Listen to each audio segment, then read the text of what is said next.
যেই পোলাকে আমার চোখে আমি দেখছি, এই পোলাকে এত আদর করে, এই পোলার কাছে অনেক কিছু করতে, এই পোলার এই পোলা যদি করে থাকে, তখন এখানে ছেলেকে কিন্তু ডাকা নেওয়া হয়েছিল কিন্তু এখানে। সেখানে কিন্তু আমাদের আলমগীর সাহেব, আমাদের উজ্জ্বল ভাই, হ্যাঁ, বিশা মামা, সবাই কিন্তু ছেলেকে প্রশ্ন করছে এবং ছেলেকে কিন্তু এগুলো বলছে যে ছেলে কিন্তু কোনো উত্তর দিতে পারে নাই, তারপর ছেলে কিন্তু প্রথমত হয়ে গেছে। লাস্টে শুনছি ছেলে নাকি পালায় গেছে। আমি আসলাম এফডিসিতে, আসার পরে দেখি অনেক অনেক কথা বলতেছে, আমাদের অনেক সিনিয়র শিল্পীরা বলতেছে, আমাদের অনেক সিনিয়র নায়িকারা বলতেছে যে অঞ্জনার প্রতি টর্চার করা হয়েছে। আসার পরে এফডিসিতে এটা শুনলাম, অনেকে বলতেছে। এটা যদি হয় খুব দুঃখজনক একটা ব্যাপার, কারণ আজ থেকে মাসখানেক আগেও তাকে খুব মানে তার শরীরে যে কোনো অসুখ বা রোগ আমাদের চোখে পড়ে নাই। হইতেই পারে, হঠাৎ করে মানুষ অসুস্থ হইতেই পারে, এটা কোনো ব্যাপার না। 1 ঘন্টা 1 সেকেন্ডে অসুস্থ হইতে পারে, এটা কোনো ব্যাপার না।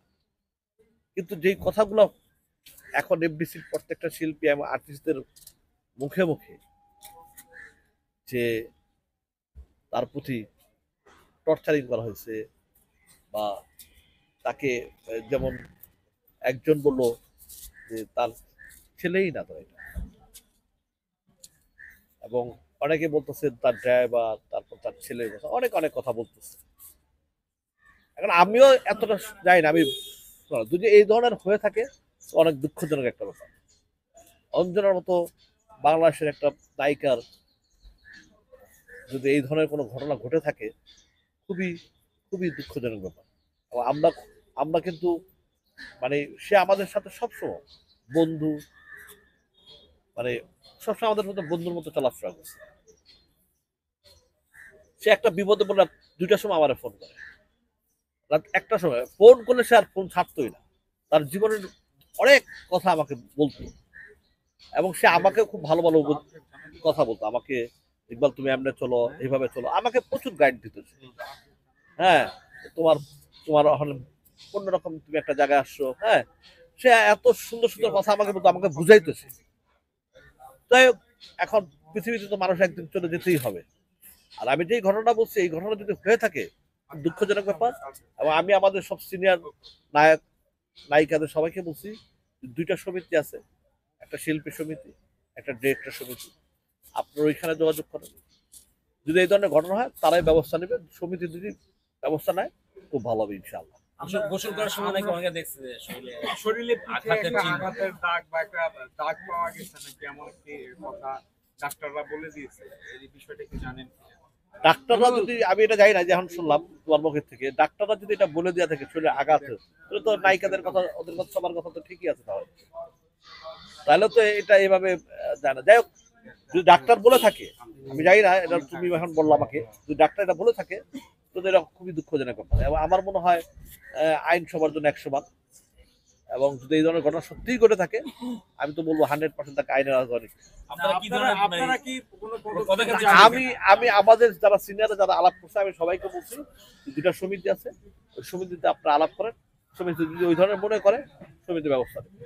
আমরা সংবাদ মাধ্যমে একটা জানতে পেরেছি, সেখানে কলামে লিখেছে যে ওনাকে দিনে দিনে স্লো পয়জন দেওয়া হতো, যার জন্য উনি অসুস্থ হয়ে প্রচন্ড জ্বর এসে তারপর উনি হাসপাতালে ভর্তি হয়েছে।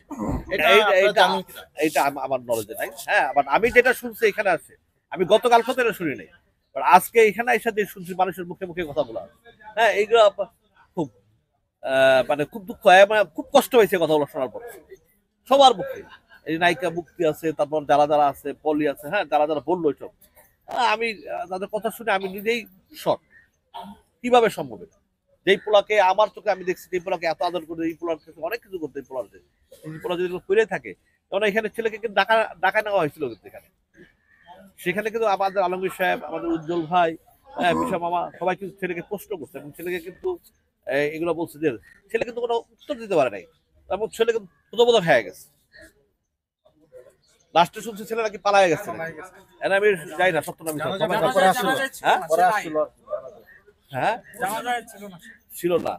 যদি হয়ে থাকে, যদি পালায় থাকে, তো কিছু সামথিং রং। এখন আইন যদি কেউ সমিতি যদি মনে করে দুটো থানা আছে, থানাও আছে, পুলিশ আছে, কোর্ট আছে, যদি মনে করে তারা ব্যবস্থা নেবে। কিন্তু একটা শিল্পী এইভাবে মরে যাবে, সেটা কখনোই আমরা চাই না। নায়িকা অঞ্জনার যে মনি ছেলে না, এই বিষয়টা কি কোনো সময় জানতেন? আলোক করছে না, ওই জানতাম, তার ছেলেটাই না জানতাম, তার ছেলে মেয়ে নেই, সে জানতাম, সে বলছো আমার বলে আমার কোনো ছেলে মেয়ে নেই। এটা মনে হয় সম্বন্ধে তাকে পালক হিসেবে দিছিল। ওকে, থ্যাংক ইউ। থ্যাংক ইউ ভাই।